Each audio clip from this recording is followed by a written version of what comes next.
Mwanamke mwenye acid reflux akiwa mjamzito, kwa ujumla hakuna madhara ya moja kwa moja.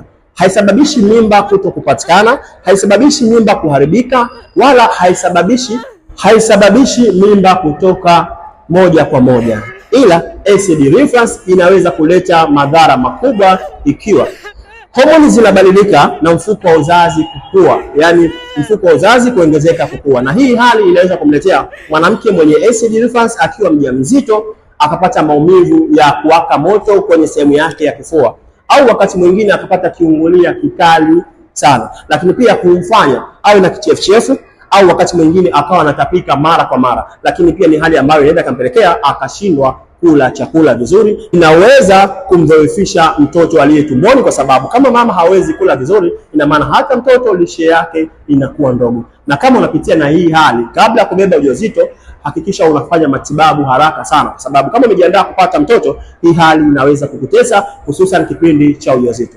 Hakikisha unaishia video hii kwa wanawake wengi sana, ili waweze kujielimisha zaidi. Kumbuka, uzazi sio bahati, ni maandalizi.